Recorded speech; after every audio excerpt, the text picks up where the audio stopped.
Pada saat itu kan gerakan-gerakan mahasiswa udah tereduksi ya oleh kekuasaan Orde Baru, hegemoninya Orde Baru, sehingga tidak ada gerakan-gerakan yang muncul. Nah, Liga Mahasiswa Indonesia untuk Demokrasi atau LMI itu muncul di situ tuh, mengisi kekosongan-kekosongan yang memang tidak diisi oleh gerakan mahasiswa pada umumnya.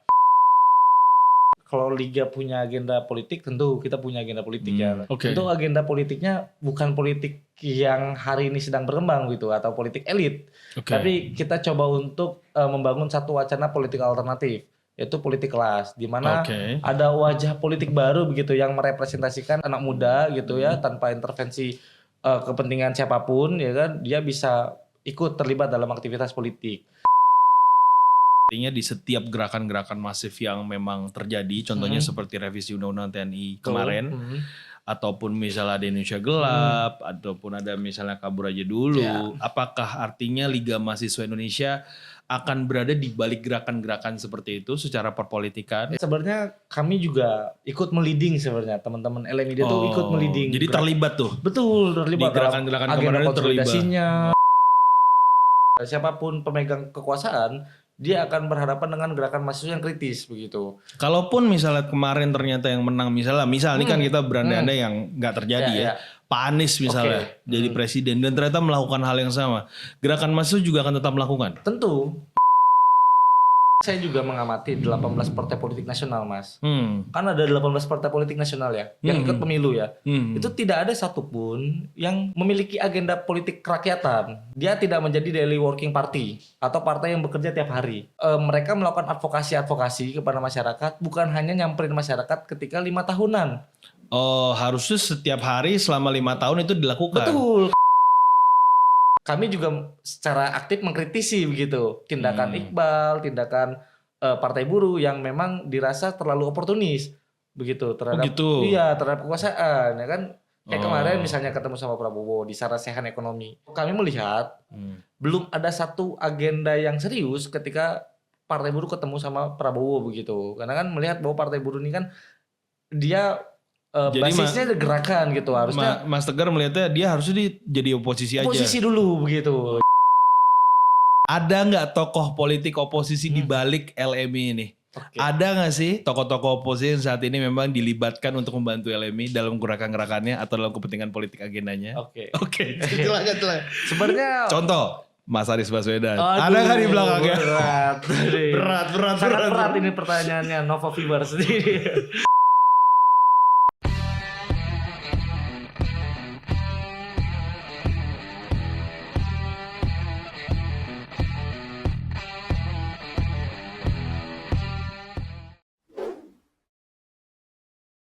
Assalamualaikum warahmatullahi wabarakatuh. Hai Novo Viewers di seluruh Indonesia. Kembali lagi bersama saya Nofriski Triputra, host daripada Novo Podcast. Kali ini di episode terbaru kita akan bicara dengan Mas Tegar Afriansyah. Betul. Ketua daripada Liga Mahasiswa Indonesia untuk Demokrasi. Diulang-ulang terus tuh. Suatu organisasi mahasiswa yang bergerak di bidang politik, punya agenda politik yang khusus dan untuk memberikan para masyarakat tentang concern-concern terkait dengan politik. Semoga pembicaraan ini menjadi sesuatu yang bermanfaat and keep watching at Novo Podcast. Halo Mas Tegar. Halo Mas Nove. Apa kabar nih Mas Tegar nih? Baik. Mungkin kalau saya baik, tahu ya kalau negara ya, kalau pemerintah gitu. Kalau Mas Tegar kayaknya baik-baik aja deh. Kita baru pertama kali ketemu ya? Iya, baru pertama kali ini. Jadi gue denger Mas Tegar nih baru jadi Ketua Liga Mahasiswa Indonesia ya? Betul. Luar biasa. Ini kepengurusan tahun berapa sampai tahun berapa nih Mas? 2024 sampai 2026. 2 tahun, satu tahun periode, ya? Betul. Satu periode 2 tahun? 2 tahun. Oke.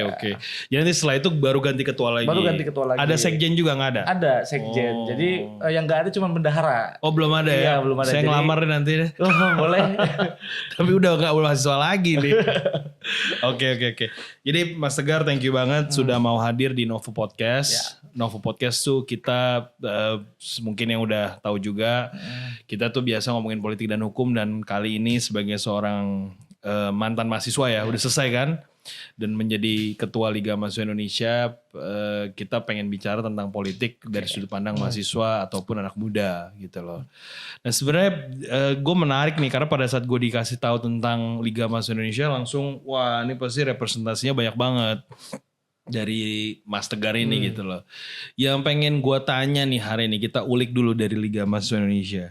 Liga Mahasiswa Indonesia ini mau ngapain sih sebenarnya Mas? Ada Instagramnya Mas ya? Ada. Dan followernya lumayan banyak.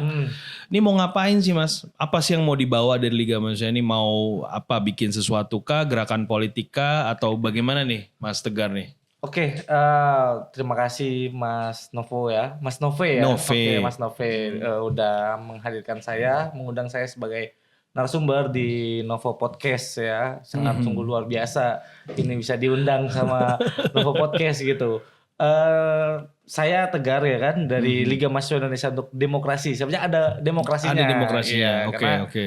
supaya membedakan aja. Jadi ada Oke. pembeda antara Liga Mahasiswa yang Ada. diimajinasikan sebagai wah ini klasemen olahraga gitu ya kan, Oke. sama organisasi mahasiswa yang memang punya spektrum politik gitu ya, Oke, atau oke.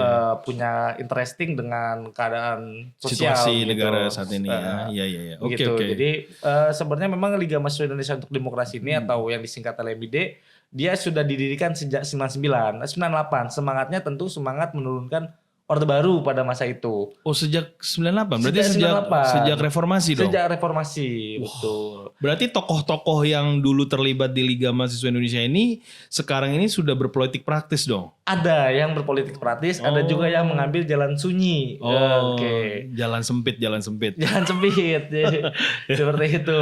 Oke. Ya. Terus. Nah, memang Liga Mahasiswa Indonesia untuk Demokrasi ini kan hadir sebagai pergolakan anak muda ya yang resah pada waktu Orde Baru di tengah nggak ada krisis politik, ketiadaan gerakan politik anak muda karena pada saat itu kan gerakan-gerakan mahasiswa udah tereduksi ya oleh kekuasaan Orde Baru, hegemoninya Orde Baru, sehingga tidak ada gerakan-gerakan yang muncul. Nah, Liga Mahasiswa Indonesia untuk Demokrasi itu muncul di situ tuh, mengisi kekosongan-kekosongan yang memang tidak diisi oleh gerakan mahasiswa pada umumnya. Oke. Begitu. Jadi Yang berbeda lah. yang berbeda. Nah, banyak juga senior-senior kita yang pada waktu itu yang ditangkap ya oleh operasi Mawar ya. Waktu itu ya yang dipimpin sama presiden kita saat ini begitu. Jadi banyak senior-senior kita juga yang Liga Mahasiswa dihilangkan. Liga Mahasiswa Indonesia untuk Demokrasi. Oke. Begitu. Walaupun ya hari ini juga masih banyak senior-senior kita yang Ada di situ. ada di pemerintahan begitu. juga yang sudah bergabung di dalam pemerintahan. Yang sudah bergabung dalam pemerintahan Oke. gitu. Seperti sampai Mas Budiman kah salah satunya? salah satunya. Jadi dulu kita tuh terafiliasi sebenarnya. Bukan terafiliasi sih, atau jadi underbawnya PRD pada waktu itu. PRD. Partai Rakyat Demokratik. Zaman dulu. Zaman dulu. Kalau sekarang sudah berdiri sendiri. Sudah berdiri sendiri. Kita Tidak udah terafiliasi dengan siapapun. Tidak terafiliasi dengan siapapun begitu. Kita LMID ini bersejarah dengan Komite Politik Nasional. Berarti secara konseptual, secara spektrum, memang Liga Mahasiswa Indonesia ini adalah suatu gerakan politik mahasiswa. Betul. Saya bisa sampaikan begitu Betul ya. Oke. Jadi yang harus di underline itu kita bukan gerakan moral, Tapi gerakan politik. gerakan politik. Tapi dalam konteks kepentingannya anak-anak mahasiswa. Kepentingan anak-anak muda sebenarnya. Kalau Oke. anak mahasiswa kan dia terlalu sempit, hanya berada di satu ruangan, dia itu di dalam kampus kan. Kalau bicara anak muda kan di gang-gang sempit mereka kan. Jadi gerakan ini kan satu fokusnya adalah memang ke arah politik ya. Betul. Nah, tapi sebenarnya apa nih yang mau dibawa? Apa nih? Bagaimana? Maksudnya apakah dia hadir di tengah kekosongan? Misalnya masyarakat yang ingin menginginkan suatu keadilan dari kebijakan-kebijakan pemerintah, atau memang secara, karena mahasiswa itu kan identiknya dengan agent of change. Betul. Apakah memang punya agenda politik tersendiri secara organisasi, dalam artian tidak melihat masyarakat lagi ramenya apa, tapi memang kita mengkritiknya dalam konteks ini memang sudah terarah secara agenda politik atau bagaimana nih? Oke, sebenarnya kalau Liga punya agenda politik, tentu kita punya agenda politik ya. Tapi apakah kemudian kita menyerap? Tentu juga menyerap gitu, menyerap aspirasi masyarakat, ya kan. Yang kemudian kita kembangkan, kita diskusikan, kita pertimbangkan, ya kan, kita cari alternatifnya untuk bisa disalurkan secara politis gitu ya kepada pemerintah gitu. Kami juga melakukan hal itu. Tapi secara politik kami punya agenda juga. Untuk agenda politiknya bukan politik yang hari ini sedang berkembang gitu atau politik elit. Tapi kita coba untuk membangun satu wacana politik alternatif, yaitu politik kelas, di mana ada wajah politik baru begitu yang merepresentasikan anak-anak rakyat gitu, atau rakyat, anak muda gitu ya, tanpa intervensi kepentingan siapapun ya kan, dia bisa ikut terlibat dalam aktivitas politik. Seperti itu. Jadi politiknya yang memposisi kelasnya gitu antara kalau kita tuh kan Posisi kelas tuh dalam artian? iya posisi kalau di liga itu kan kita punya teori ya atau ada teori yang berkembang dalam negara tuh dia menghadirkan dua kelas. Ada kelas yang dikuasai sama kelas yang menguasai begitu. Jadi kita coba untuk mendorong membangun satu politik yang dikuasai nih, membangun satu politik buat orang-orang yang dikuasai ini sadar gitu. Oke. Jadi kepentingan politiknya sebagai pihak yang dikuasai ini mau ke arah mana? Betul. Oke. Tapi dalam konteks tersebut, dalam artian saat ini kan Liga Mahasiswa Indonesia ini berperan penting dalam pergerakan masyarakat anak muda saat ini.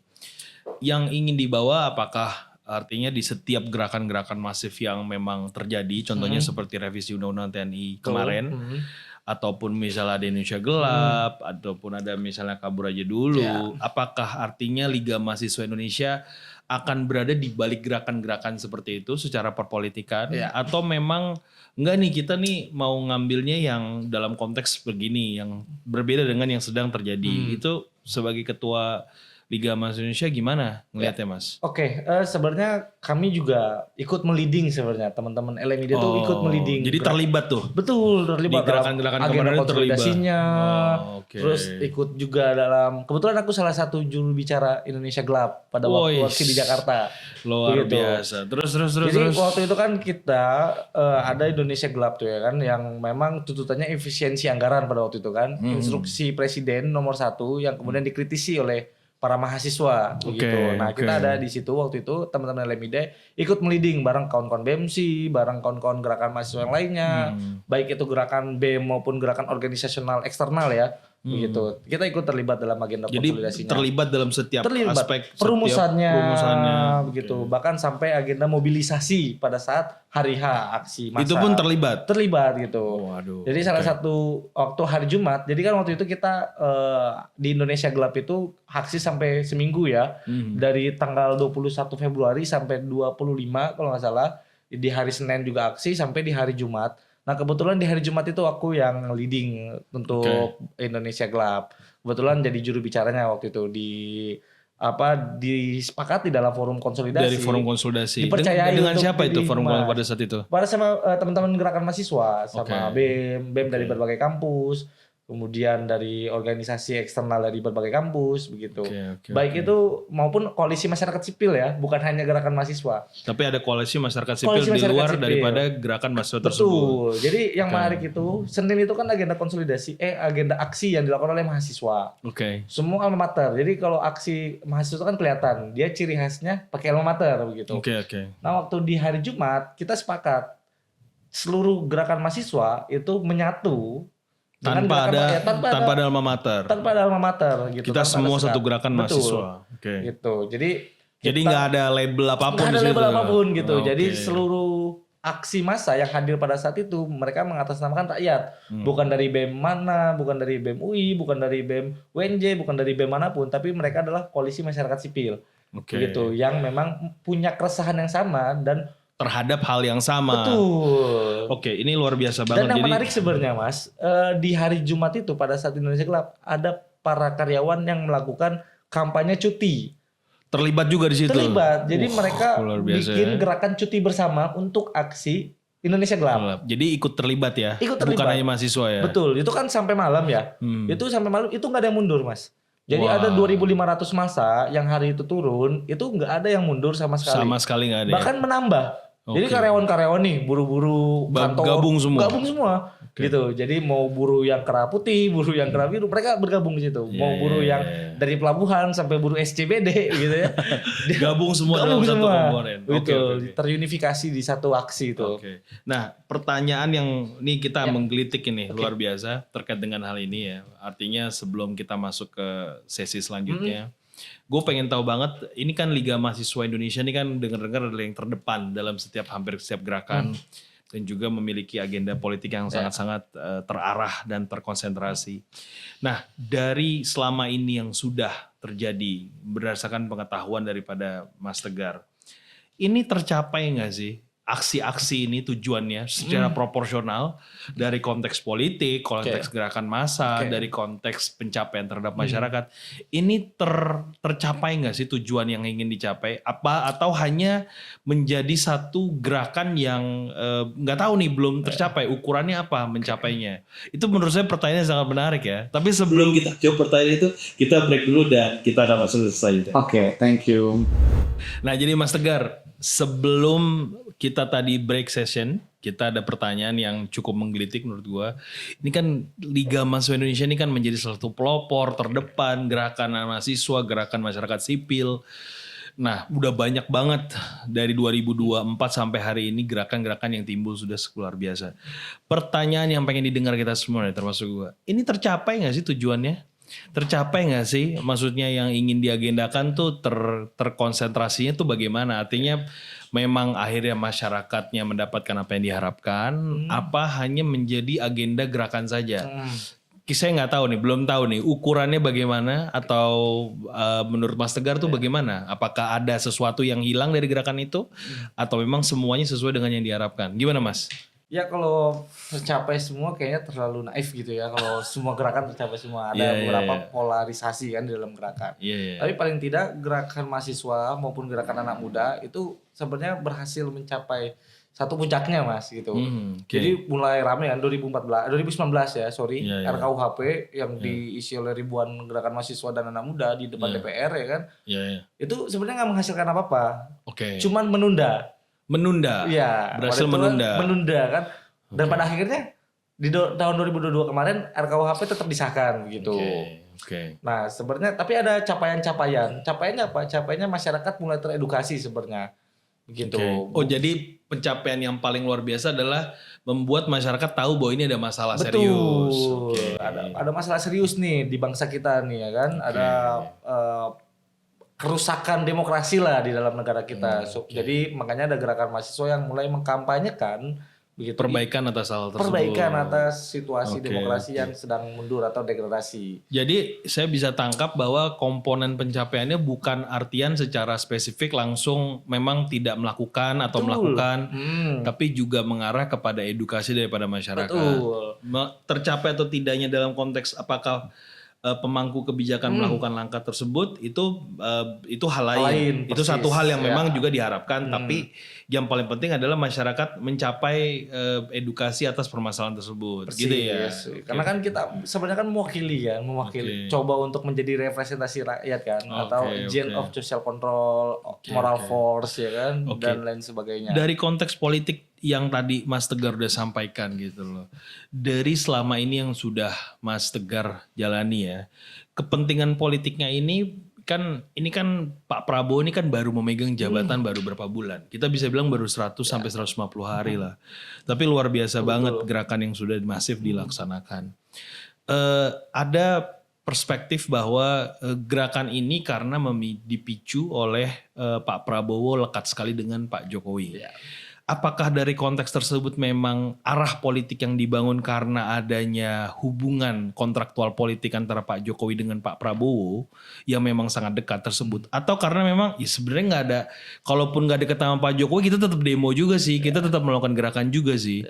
Nah menurut Mas Tegar tuh gimana? Apakah memang ada tautan terhadap pemerintahan sebelumnya?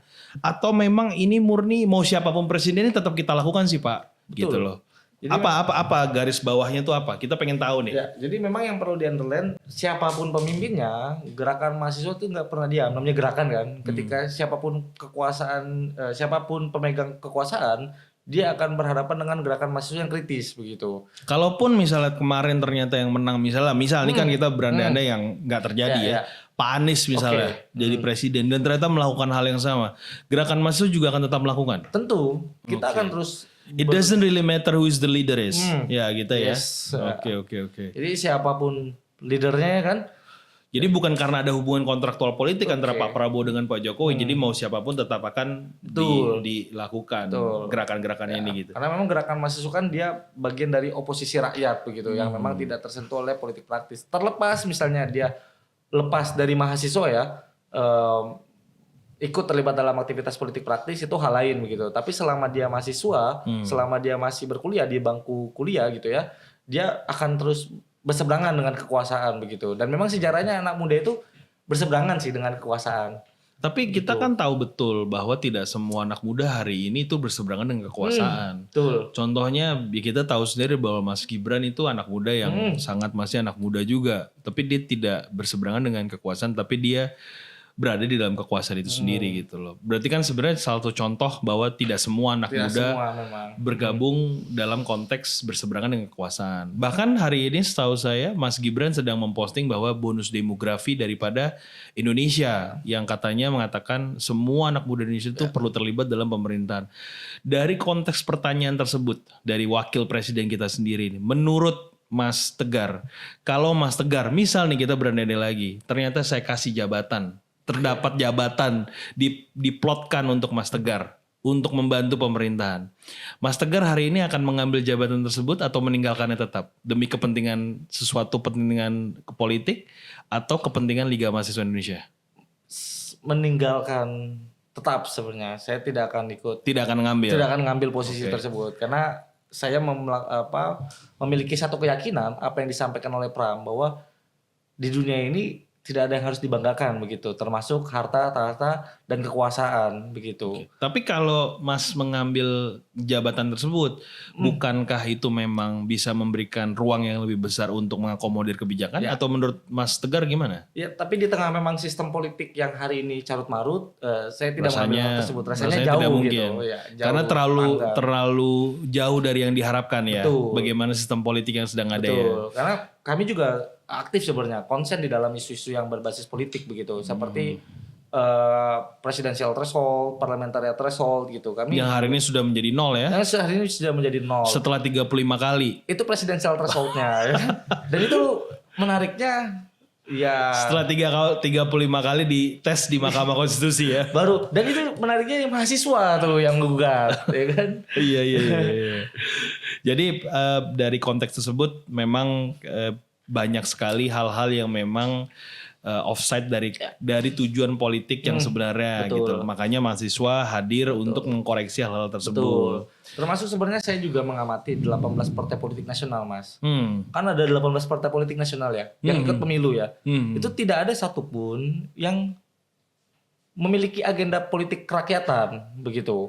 Apa tuh ukurannya? Dianggap tidak memiliki agenda kerakyatan itu apa ukurannya? Yang pertama, dia tidak menjadi daily working party atau partai yang bekerja tiap hari. Apa tuh daily working party itu gimana? Jadi mereka melakukan advokasi kepada masyarakat, bukan hanya nyamperin masyarakat ketika 5 tahunan.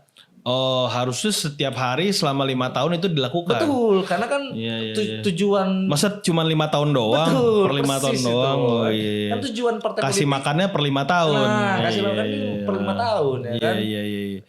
Dari situlah konteks harusnya itu dilakukan gitu. Betul. Terus apalagi selain daily working party itu apalagi? Terus dia juga harus melakukan advokasi kerakyatan. Jadi melakukan edukasi. Namanya partai kan. Partai itu kan dia lembaga politik yang harusnya melakukan pendidikan politik. Begitu. Tapi hari ini rasa-rasanya nggak pernah tuh ada agenda kaderisasi dilakukan di masyarakat. Begitu. Hanya ada agenda-agenda sosialisasi atau agenda-agenda yang memang Yang jadi itu aja. jadi itu aja. Sedangkan masyarakat tidak sepenuhnya terlibat dalam Betul. proses itu. Ketika sudah dimanfaatkan suaranya ya udah jadi di situ aja gitu kan. Nah itu problem menurut saya tuh Mas, problem sistem politik kita. Di tengah memang pembangunan partai politik itu kan gampang Mas. Kalau saya baca-baca kan ada dia bikin partai politik mudah gitu kan. Dia cuman ikut SK Kemenkumham ya kan dan lain sebagainya. Tapi kalau ikut pemilu punya masa kan. Kalau ikut pemilu dia harus 100% provinsi, 75% kota kabupaten, 50%. Ribet ya? Ribet sekali tuh. Nah, ini kan artinya rakyat nggak punya kesempatan tuh untuk membangun satu partai politik alternatifnya gitu. Atau satu sistem politik yang di luar dari agenda partai politik yang ada, yang mainstream nih hari ini tersedia begitu. Jadi konteks keinginan partai politik yang ada saat ini, kalau saya boleh simpulkan dari keterangannya Mas Tegar tadi, adalah murni hanya menggunakan kontekstual suara demi kepentingan dan kemenangan konstituennya. Betul. Oke, jadi di situ benar-benar ya ibaratnya bahasa kasarnya abis sepah dibuang, manis dibuang, gitu ya. Betul. Oke, saya mau tanya nih pertanyaan yang cukup menggelitik nih. Kalau misalnya ternyata ada salah satu kepentingan yang memang ingin membawa Liga Mahasiswa Indonesia menjadi salah satu organisasi yang lebih besar atau bahkan kepolitikan yang lebih besar. Artinya menjadi organisasi yang lebih besar ataupun bahkan menjadi partai politik. Menurut Mas Tegar, kepentingan partai politik dan organisasi itu dari konteks yang tadi Mas sampaikan, itu sebenarnya mirip apa enggak sih? Atau mau sampai kapanpun Liga Mahasiswa Indonesia tidak akan pernah menjadi partai politik. Oke. Nah, sebelum kita jawab pertanyaan itu, kita break dulu masuk ke season 3. Stay tuned and we'll keep watching.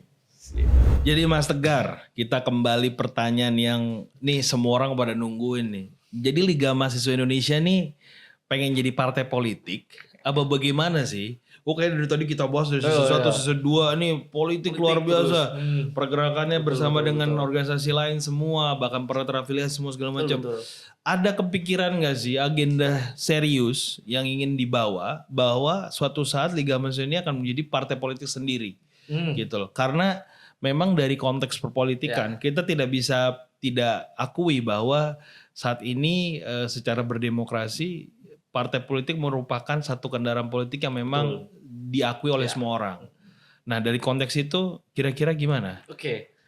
Apakah akan jadi partai politik ini? Menarik pertanyaannya nih. Kayaknya gak ada yang nanya ya. Transformasi ya dari gerakan mahasiswa jadi partai politik gitu. Tapi kita punya sejarah sebenarnya kan tadi kita pernah juga bergabung di Partai Rakyat Demokratik, kemudian 2008 juga kami terlibat dalam memenangkan Partai Bintang Reformasi yang kala itu dipimpin oleh Kiai Haji Zainuddin MZ.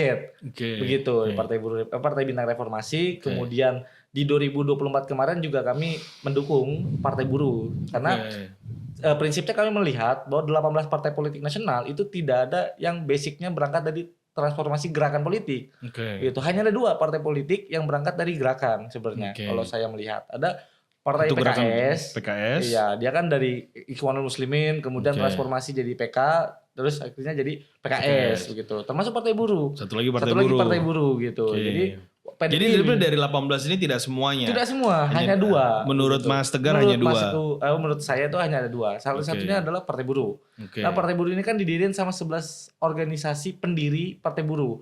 11 organisasi itu sepakat konfederasi ya kan 11 konfederasi sepakat untuk membentuk satu partai politik alternatif karena kekalahannya di Omnibus Law begitu Undang-Undang Cipta Kerja itu jadi pemicunya. Betul, jadi trigger ya kan akhirnya ngebangun satu partai politik alternatif yang dipimpin Said Iqbal kemarin. Walaupun kami juga secara aktif mengkritisi begitu tindakan Iqbal, tindakan Partai Buruh yang memang dirasa terlalu oportunis begitu terhadap terhadap kekuasaan ya kan. Kayak kemarin misalnya ketemu sama Prabowo di sarasehan ekonomi. Kenapa tuh? Kenapa itu nggak boleh ketemu dengan Pak Prabowo menurut Mas Tegar? Sebenarnya sebenarnya kalau kami melihat belum ada satu agenda yang serius ketika Partai Buruh ketemu sama Prabowo begitu. Karena kan melihat bahwa Partai Buruh ini kan dia basisnya gerakan gitu harusnya. Mas Tegar melihatnya dia harusnya jadi oposisi aja. Oposisi dulu begitu. Jadi oposisi dulu ya kan sebelum akhirnya bertarung di 2029. Nah, kembali ke konteks yang tadi di mana LMID ya kan? Jadi partai apa enggak? Kita tidak akan menjadi partai.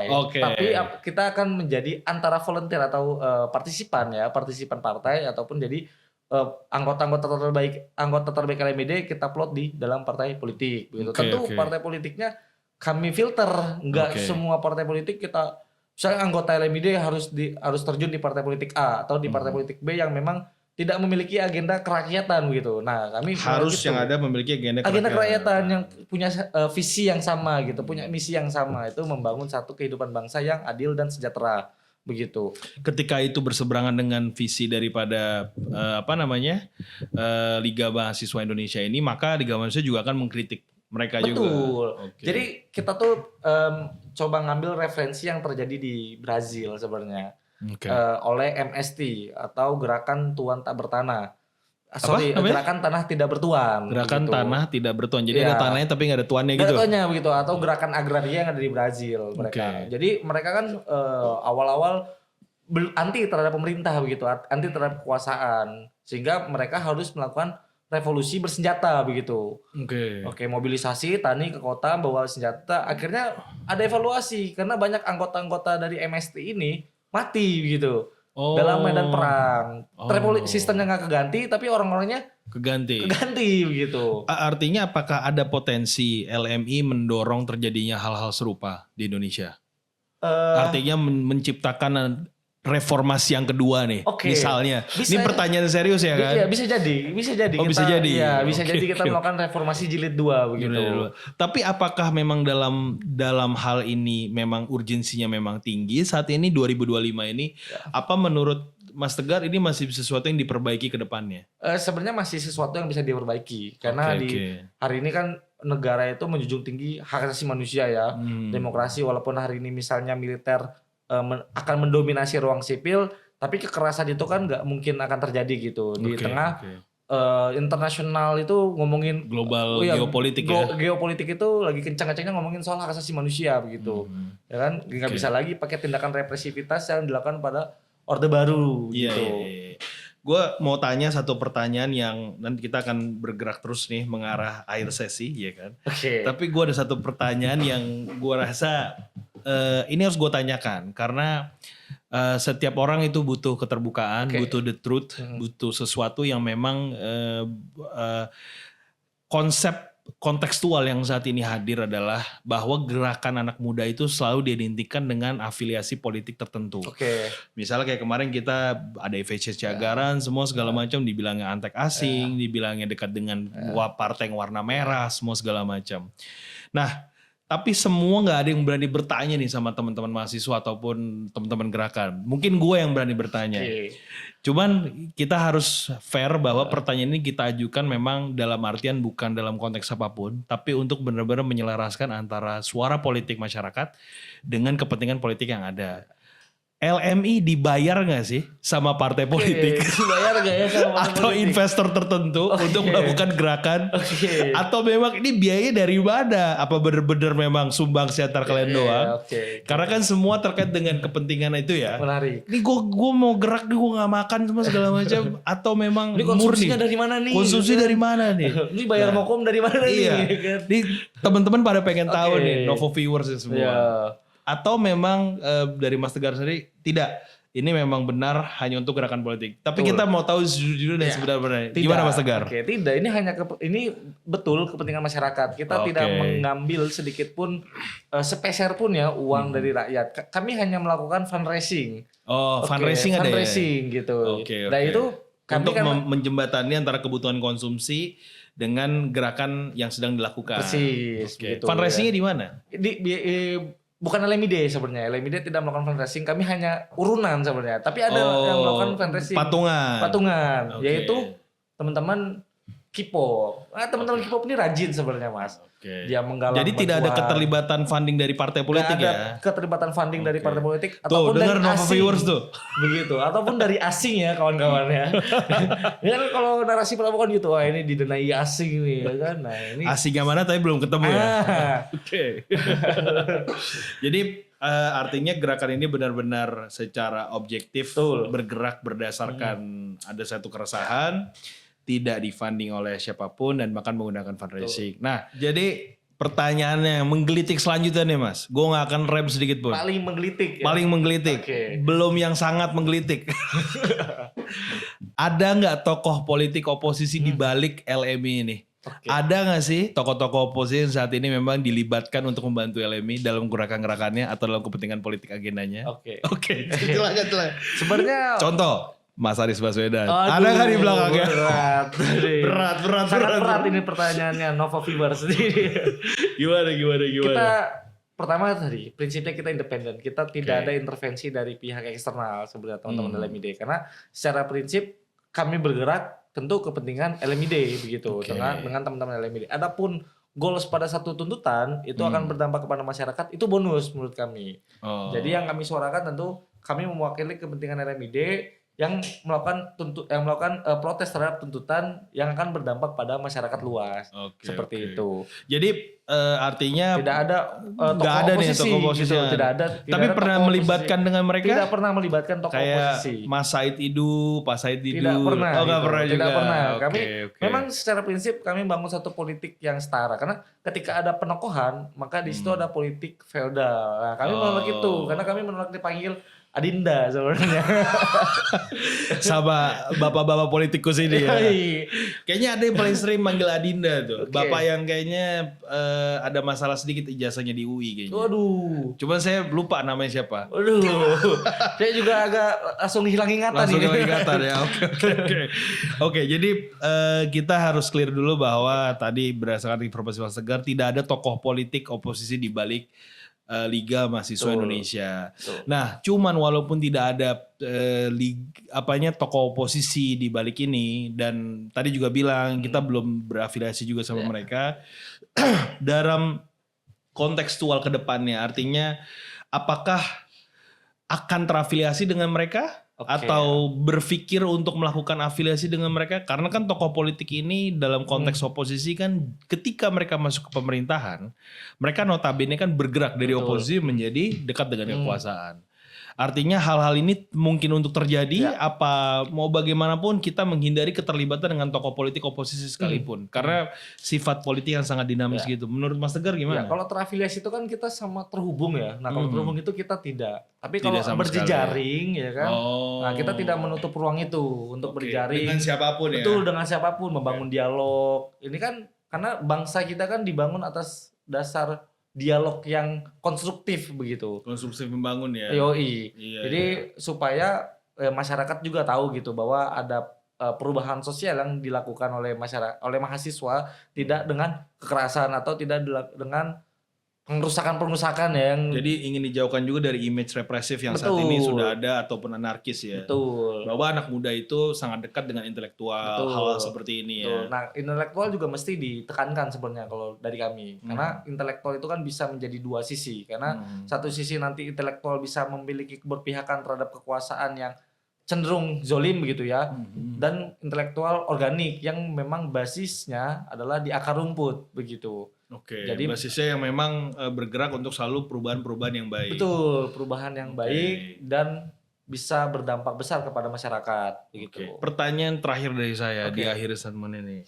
Kan tadi Mas Tegar bilang bahwa banyak sekali tokoh-tokoh oposisi sebelumnya yang memang bergerak di dalam organisasi-organisasi kemasyarakatan seperti Mas Budiman yang kita tahu, ataupun yang lain masih banyak muda nih semua segala macam, ataupun misalnya sebelumnya ada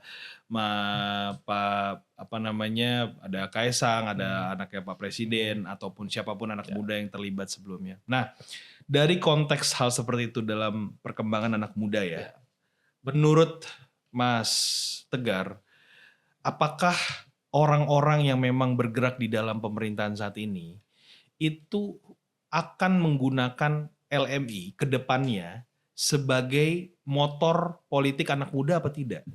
Sebagai pertanyaan terakhir saya nih. Kira-kira menurut Mas Tegar bagaimana?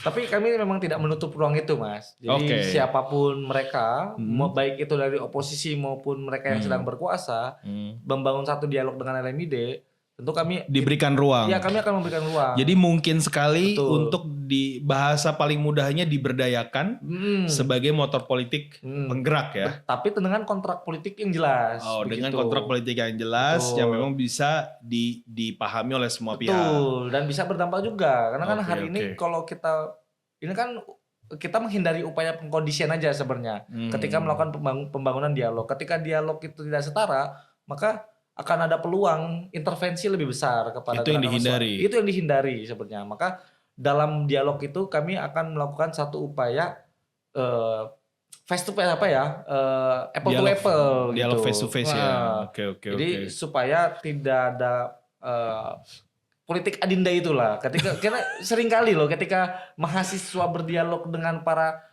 politisi ya kan itu seringkali kita direndahkan gitu karena Nggak tahu apa-apa nggak tahu lu. apa-apa gitu karena dianggap bahwa mahasiswa ini Baru kemarin sore. atau ikut-ikutan gitu dan kayak tentu kami kan tidak ikut-ikutan. Kami memiliki prinsip sendiri, kami memiliki keyakinan sendiri bahwa kami ingin bergerak sesuai dengan hati nurani. Begitu kan sesuai dengan kondisi situasi masyarakat Indonesia. dengan berbagai problematika yang terjadi di Indonesia begitu. Mungkin sebagai kata penutup, mahasiswa itu belum tentu cupu, kadang juga suhu. Wih, betul.